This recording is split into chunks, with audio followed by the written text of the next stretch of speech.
ខ្ញុំឧទាហរណ៍ដូចក្មេងអាសាឈឺពោះហើយគាត់អត់ដែលមានបញ្ហាកាពះពោះវៀនអីទេគាត់គ្រាន់តែអាសាឈឺពោះបាទឆ្លោះមើលអីអត់ឃើញអីទាំងអស់តែទៅសួរពីអារម្មណ៍របស់គាត់មានធ្លាក់ទឹកចិត្តគាត់ពិបាក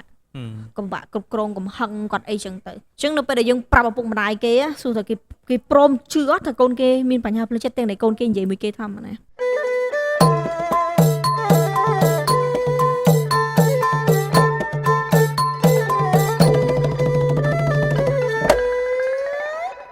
ឥឡូវយើងកុំឲ្យវែងឆ្ងាយទៅលើរឿងហ្នឹងប៉ុន្តែយើងចង់ជជែកអំពីបញ្ហាជំងឺផ្លូវចិត្តនឹងតិចតើយើងគួរផ្លាស់ប្ដូរការគិតអំពីបញ្ហាជំងឺផ្លូវចិត្តបែបម៉េចដើម្បីកុំឲ្យយើងមានអារម្មណ៍ថារាល់ជំងឺផ្លូវចិត្តសិតតែជាជំងឺសរសៃប្រសាទឆ្កួតវិកលចរិតវិបលាស់ហ្នឹងការពិតវាពិបាកក្នុងការផ្លាស់ប្ដូរផ្នត់គំនិតអ្នកដទៃខ្ញុំឧទាហរណ៍ដូចអ្នកខ្លះគាត់ឈឺរាងកាយហើយទៅ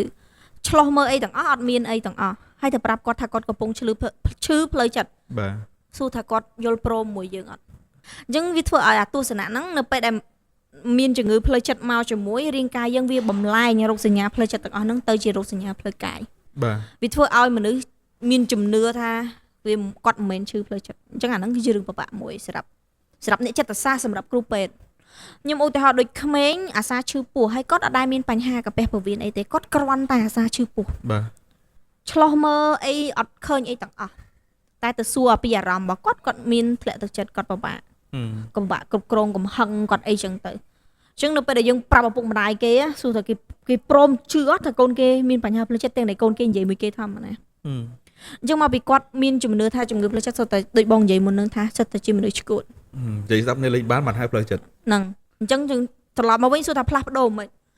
ក៏ពិតការដែលយើងគួរតែបង្ហាញអំពីរចនាសម្ព័ន្ធផ្លូវចិត្តឲ្យបានត្រឹមត្រូវមានន័យថារោគសញ្ញាប៉ុណ្ណាគេហៅអីរយៈពេលប៉ុណ្ណាគេហៅអីហើយដាក់រោគវិនិច្ឆ័យថាគាត់វិកលបានលុះត្រាតែពឹងទៅលើអីអ្នកវិកលចរិតមានច្រើនប្រភេទហើយអ្នកវិកលចរិតមិនមានជំងឺវិកលចរិតខ្លះស្ដាប់និយល់ធម្មតាគាត់រស់នៅធម្មតាបើសិនជាទទួលការព្យាបាលគាត់សឹងត្រឡប់មកវិញ 100% បាទពេលខ្លះយើងតែងតែជជែកជាមួយអ្នកជំងឺផ្លូវចិត្តដែលគាត់អត់ព្រមទទួលខ្លួនឯងថាមានជំងឺផ្លូវចិត្តខ្ញុំតែងតែប្រាប់គាត់ថាមនុស្សគ្រប់គ្នាសុទ្ធតែមានផ្លូវជំងឺផ្លូវចិត្តទាំងអស់គ្នាទោះបីវាតិចហើយនឹងច្រើនប៉ុន្តែយ៉ាងហោចណាស់ក៏វាមានរឿងអីមួយដែលអាចរាប់ថានឹងរីកទៅជាជំងឺនៅក្នុងពេលខាងមុខដែរការគិតបែបហ្នឹងយ៉ាងម៉េចដែរល្អប៉ុន្តែបើសិនជាយើងអាចងាយជាងហ្នឹងណាជំងឺផ្លូវចិត្តនិងផ្លូវកាយដូចគ្នាចឹងយើងចេះឈឺអត់ផ្លូវកាយបាទឈឺដូចគ្នាយើងផ្លូវចិត្តដូចគ្នាព្រោះយើងមានអារម្មណ៍មានការគិតវាតិចឬច្រើនវាអាស្រ័យទៅលើបទភាពបរិយាកាសបរិបទដែលយើងរស់នៅយើងខ្លួនឯងមានចំណេះដឹងប៉ុណ្ណាក្នុងការគ្រប់គ្រងខ្លួនឯងក្នុងការជួយខ្លួនឯងក្នុងការទទួលស្គាល់ខ្លួនឯងហើយមនុស្សដែលអត់ទទួលស្គាល់ខ្លួនឯងថាមានបញ្ហាផ្លូវចិត្តឬក៏មានជំងឺផ្លូវចិត្តហ្នឹងជាមនុស្សដែលងាយវិវត្តទៅបញ្ហាផ្លូវចិត្តធ្ងន់ធ្ងរបាទព្រោះគាត់ទុករ៉ាំរ៉ៃអត់ព្យាបាលពេលខ្លះវាមិនមែនជាជំងឺផ្លូវចិត្តធ្ងន់ធ្ងរវាអាចជាបញ្ហានៃការគ្រប់គ្រងកំហឹងអត់បានអ្នកខ្លះតែពិតអាគ្រប់គ្រងកំហឹងអត់បានហ្នឹងធ្ងន់ណាស់បាទធ្ងន់ព្រោះវានាំបញ្ហាច្រើនមែនទែនណាទាំងខ្លួនឯងហើយទាំងអ្នកដទៃជាការបំផ្លាញទ្រព្យសម្បត្តិអីផងប៉ុន្តែអ្នកខ្លះគាត់គ្រាន់តែយល់ថាខ្ញុំប្រហែលជាមនុស្សឆេវឆាវទេតែតាមពិតគាត់យល់ថាហ្នឹងជាបុគ្គលិកលក្ខណៈឧបមាដូចអ្នក depression អញ្ចឹងគាត់យល់ថាម្នាក់ហ្នឹងគាត់ជាមនុស្សដែលមិនសូវចូលចិត្តនិយាយឬក៏ជាមនុស្សដែលមិនសូវប្រស្រ័យតាក់ទងឬក៏ជាមនុស្សដែលចិត្តនៅម្នាក់ឯងអារោគសញ្ញានៃជំងឺផ្លូវចិត្តមួយភាគហ្នឹងវាហាក់ដូចជាបុគ្គលិកលក្ខណៈរបស់មនុស្សម្នាក់ហ្នឹងយើងគួរយល់ថាមិនចំពោះបញ្ហាហ្នឹងអូខេចំពោះអាបញ្ហាហ្នឹងយើងត្រូវចេះកត់សម្គាល់ឡើងវិញយើងគិតថាគាត់ជាមនុស្សស្ងប់ស្ងាត់ហើយឧទាហរណ៍តាំងពីដើមមកគាត់ស្ងប់ស្ងាត់តែសង្កេតមើលថាអាមួយរយៈចុងក្រោយនេះវាស្ងប់ប៉ុណ្ណាស្ងប់ខុសប្រក្រតីឧទាហរណ៍ថាពីដើមមកគាត់មនុស្សស្ងប់ស្ងាត់តែហៅមកក្រៅចេញចូលរួមមួយមិត្តភក្តិមិននិយាយស្អីទេក៏មកស្ដាប់គេមានមតិយោបល់ពីវិមាត់អីចឹងទៅ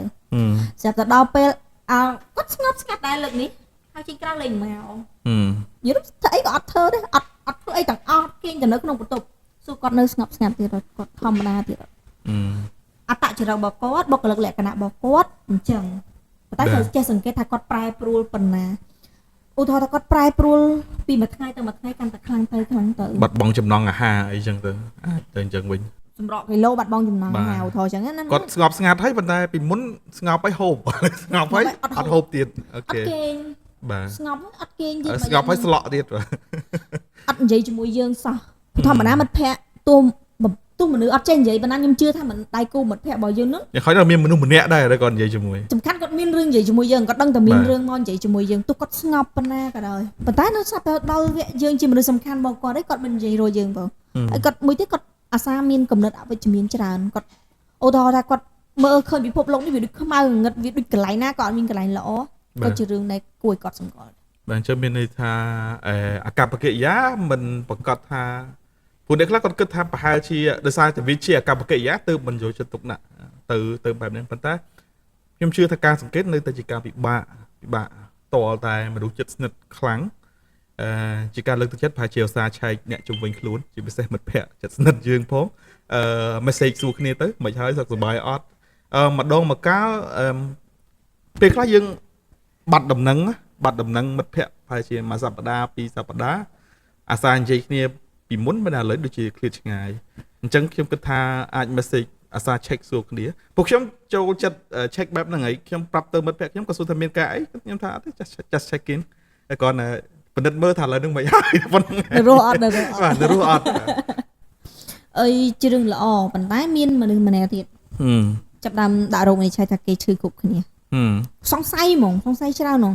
មិត្តភ័ក្តិខ្ញុំស្ងាត់ឧទាហរណ៍ថាយើងធ្លាប់លេងឆាតមួយគ្នាពីសប្តាហ៍ម្ដងហើយមិត្តភ័ក្តិយើងកំពុងរលវល់ខ្លាំងគាត់អត់បានឆាតមកយើងទេធម្មតាគាត់ឯងឆាតមកយើងមុនហើយវាឈឺវាដឹង depression ហើយអត់ឆាតនៅក្នុងផ្សារនោះហើយមានណាមិត្តភ័ក្តិឧទាហរណ៍មិត្តភ័ក្តិទៅណាបាត់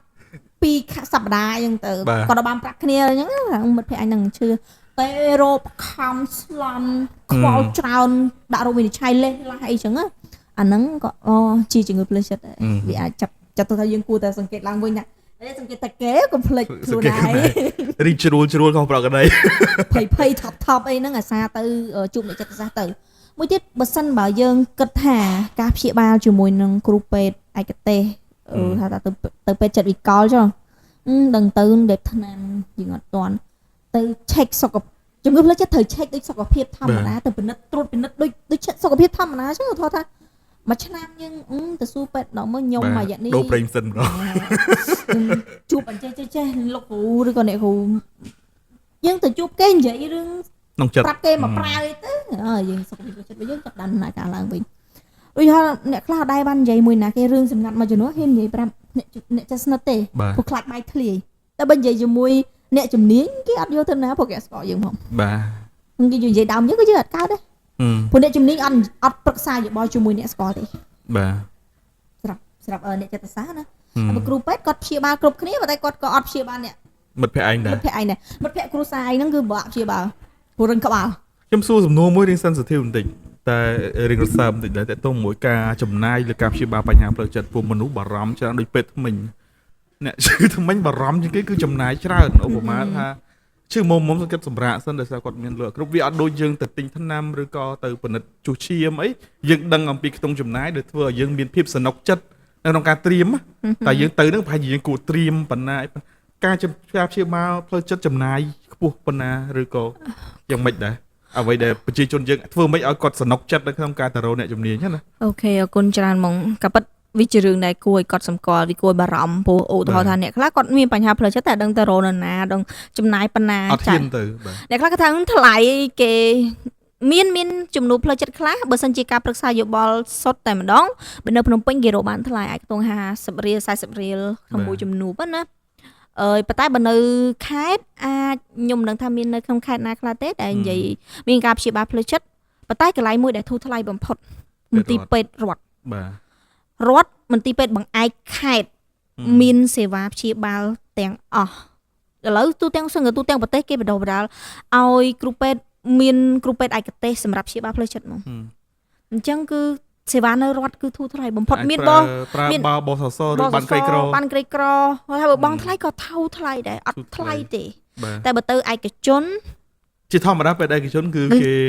គេចំណាយចាយវាសម្រាប់បុគ្គលិកសម្រាប់អគារសម្រាប់អីរបស់គេអញ្ចឹងវាថ្លៃជាធម្មតាយើងអត់ចំណាយទេប៉ុន្តែខ្ញុំគិតថាប្រហែលជាប្រជាពលរដ្ឋអញ្ចឹងក៏មិនបានដឹងថានៅពេទ្យរដ្ឋមានសេវាប្រឹក្សាផ្លូវចិត្តដែរអញ្ចឹងខ្ញុំគិតថាជាទូទៅអាច មិនដឹងថាមានប្រមាណខេត្តប្រមាណក្រុងហើយទេដែលមានក៏ប៉ុន្តែអាចទៅសាកល្បងសួរព័ត៌មានសិនតើនៅមន្ទីរពេទ្យបង្អែកខេត្តរបស់យើងមានសេវាគ្រប់គ្រងបញ្ហាផ្លូវចិត្តដែរអត់ពីព្រោះវាជាហើយសេវានៅមន្ទីរពេទ្យរដ្ឋក៏មិនខុសពីសេវាឯកជនដែរតាមពិតទៅព្រោះពេទ្យដែលប្រើប្រាស់ជំនាញនិងបច្ចេកទេសដូចគ្នានៅក្នុងការព្យាបាលនឹងឯងបាទប៉ុន្តែប្រហែលជាប្រជាជនពិបាកមួយគឺរងចាំព្រោះទៅមន្ទីរពេទ្យរដ្ឋគឺត្រូវការរងចាំពួកមនុស្សទៅច្រើនអញ្ចឹងគាត់ប្រហែលជាពិបាករងចាំកន្លែងហ្នឹងមួយតែត្រូវតែមានការអត់ធ្មត់ហើយចំពោះខេត្តផ្សេងៗខ្ញុំមិនដឹងទេប៉ុន្តែបើនៅក្នុងខេត្តបាត់ដំបងយើងខ្ញុំដឹងថាមានការទទួលប្រឹក្សាយោបល់នៅមន្ទីរពេទ្យបង្អែកខេត្តណាហើយបើចំពោះខេត្តផ្សេងៗអត់តន់ច្បាស់ដែរព្រោះអត់តន់មានដឹងថា project ហ្នឹងដោយសារនៅមន្ទីរពេទ្យបាត់ដំបងមន្ទីរពេទ្យបង្អែកខេត្តបាត់ដំបងហ្នឹងគេមានជួលអ្នកប្រឹក្សាយោបល់មកបាទព្រោះយើងអត់មានក្របខ័ណ្ឌទេព្រោះយើងដឹងស្រាប់ហើយថាអ្នកចិត្តសាស្ត្រនឹងដឹងស្អីមកពីណាផងតែបើកភ្នែកមកឃើញអ្នកចិត្តសាស្ត្រហ្មង